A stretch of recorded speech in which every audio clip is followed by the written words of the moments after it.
Walton can tip it. Bryant with the save. Oh, you got to get a shot here. Final second. Look at the time. 9:58 world record. I told you, Tom Hammond. The ball. Lewis gets it to LeBron for 3 for the win. Yeah! Ladies and gents, you know it's Mr. Cleanup Gang, and I don't miss nothing at all. So, I want to have an intellectual conversation with all the boxing fans, right, around the world, like, especially the Errol Spence Jr. fans, right? Because I'm fully aware that in the state of Texas is a very cohesive place. When I mean cohesive, I mean, like, you guys support each other. For instance, like, Errol Spence Jr. gets supports from the Dallas Cowboys. He gets supports from the Dallas Mavericks. He gets supports from the local rappers and the mainstream rappers from Dallas, right? And I like that. I like, as a black community and as being a black man, I like that Errol Spence Jr. get all the support, right? I love it. So I'm fully aware that sometimes when channels like mine are engaging with Errol Spence Jr. fans, most likely it's not a boxing fan, right? It's probably like a supporter of Errol Spence Jr., right? So you will see comments like "man down" with no substance behind it. And I understand that. But this is a conversation for the boxers, the boxing fans, right? A boxing mind to a next boxing mind, right? I'm not talking about the fanatics. I'm talking about boxing fans, right? Like, if Errol Spence Jr. is not fighting, you're watching the next fight also. Those type of boxing fans. Now, if you analyze Errol Spence Jr. and you analyze Terrence Bud Crawford, what is the upside for Errol Spence Jr., right? Everybody say that Errol Spence Jr., including myself, he's a great pressure fighter, right? He knows how to utilize the jab. He got a great technique to attack the body, weaken you, and then get you up out of there. That's Errol Spence Jr. Game plan to every single fight, right? I'm not gonna say every single fight to try to downplay his ability, but that's literally his approach to most fights. From what I've seen, right? I'm not trying to be biased. I really want to have a conversation with y'all. So his upside is his size. That's number one, and that's a fact. Y'all can deny it if y'all want. Like I said, I'm trying to have an intellectual conversation. I would love to see all the comments. I don't want no negativity, right? I just want to see where you guys' mind are, right? So his size, and he has a great jab, right? And he knows the technique. He figured out the secret of boxing, which is to attack the body, right? And a lot of fighters don't do that. They try to headhunt, and that will cost you the fight. Because if you weaken a person's body, their leg get weakened, and they slow down, and they become more of a stationary target, right? But being a pressure fighter, we can admit that it comes with a price, right? When you're pressuring somebody, you're gonna take hit, like, no matter who you are. Like, you see Sean Porter's a pressure fighter. He's probably not the same pressure fighter as Errol Spence Jr., but they both are pressure fighters. And when you pressure, you're gonna take punches. You're gonna get hurt at least once in a while, right?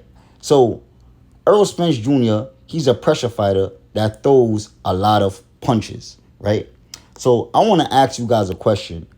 When Errol Spence Jr. tries to pressure Terrence Bud Crawford and this shit happens, what's next?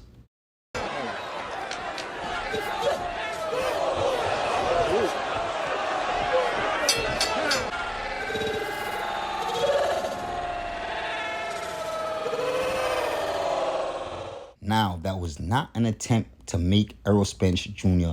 look bad. I repeat, that was not an attempt to make Errol Spence Jr.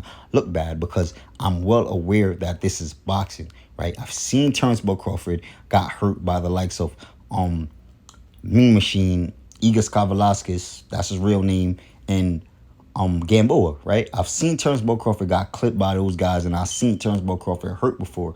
This is just to show you guys that Errol Spence Jr. is not a Terminator, right? He can get hit. So that marching forward without him getting hit or without him getting hurt, that's not gonna happen, right? He's gonna get hurt if he march forward and he doesn't show any lateral movements, right? And that's Errol Spence Jr.'s bread and butter. Him being the bigger guy that plays into him being able to march down his opponent. But we seen Sean Porter, right? And we seen Errol Spence. Both those guys are pressure fighters, but Sean Porter is a different pressure fighter, right? And I felt like he had the blueprint to defeat Turnbull Crawford. I'm telling you guys, I watched Sean Porter, and Sean Porter is a very special fighter, right? He was able to utilize his IQ very much. He was fighting on the inside, and then he was able to fight on the outside. He was giving Turnbull Crawford different looks. He had a point in the fight where he was bouncing around. He was going in and out with his jab. I'm like, yo, what is Sean Porter doing? Like, Sean Porter really out here boxing with Turnbull Crawford,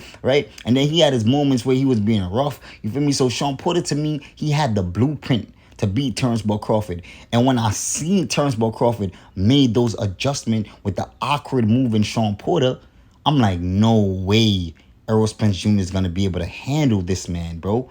Errol Spence Jr. does not move a lot. He relies on that stiff jab, right? And he relies on that body shot, right? With a little movement.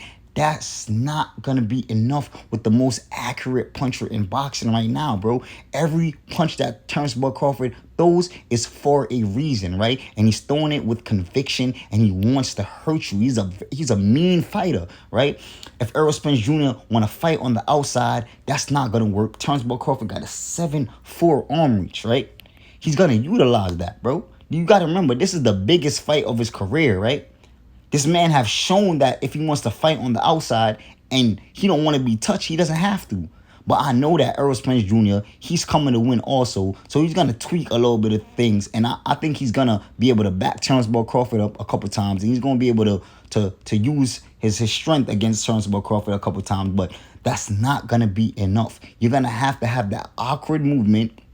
You're going to have to give him different looks. And Errol Spence Jr. has not shown that in any fight. In all the fights, it's the same Errol Spence Jr. And that's what I'm trying to get to, you guys. Turnbull Crawford just have way too much in his arsenal for Errol Spence Jr. Now, if you haven't seen the fight with Jose Benavidez and Turnbull Crawford, that's how I believe the fight with Errol Spence Jr. is going to play out. Now, it's probably not at that magnitude because Errol Spence Jr. is smarter than Jose Benavidez to me, and this is the biggest fight of his career, so he's gonna come with more oomph, and he's gonna come with more will to win. But Turnbull Crawford shows everything in the ring. He shows the will to win. He shows the ability to make adjustment. He could fight on the back foot. He could switch hit. Like, y'all talk about he get hit too much, and that shit is bullshit. I believe whenever he gets hit, y'all point it out because he doesn't get hit a lot. Kind of like Floyd Money Mayweather. Not saying that he's as good as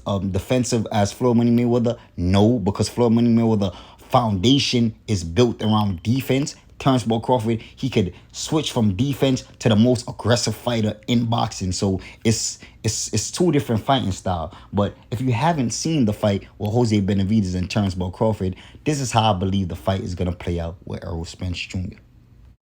Let's do this.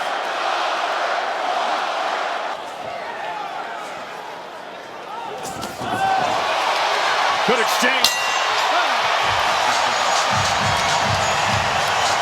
That time does Crawford. There he works his way to the inside and included yet another body punch. And Bud Crawford stepping in behind the jab. You see the peekaboo defense there, even though Benavidez shook that off. He landed those hard body shots on Benavidez. And here it is again. When you put that peekaboo defense up with those hands up, it leaves an opening. And Bomac called it the round before. He said, I see Benavidez breathing hard, and I think Bud is in a great place. He came in, and Bud came at him.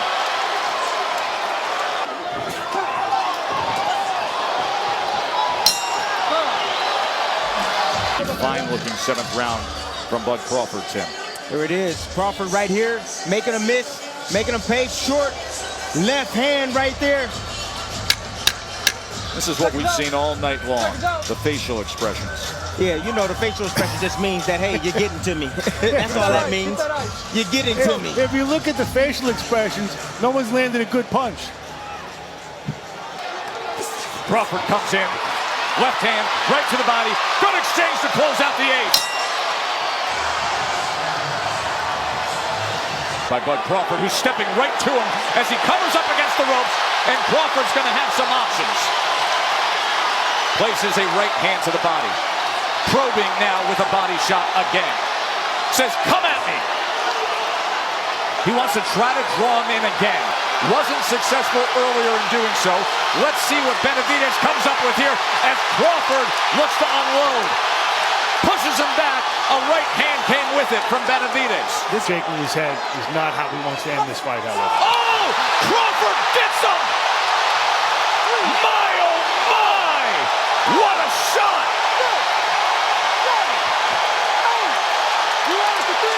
Let's see how he goes about it. Best in the world. At home. Is he the finisher they all expect him to be? He is. What a huge right hand, and he has done it. Man, he's just too elusive. He's too strong and he's too smart. Them body shots hurt. And we seen Errol Spence Jr. had problems with Yordenis Ugas with them same body shots, right? The high guard, wide guard that Errol Spence Jr. has, same as Jose Benavidez, right? Them uppercuts is going to start landing and it's going to do some damage, right? And I believe Terrence Crawford is going to utilize that to the best of his ability. But y'all see what I got for y'all. Let me know what y'all think. Make sure y'all leave a like. Make sure y'all hit that subscription button. I'm out.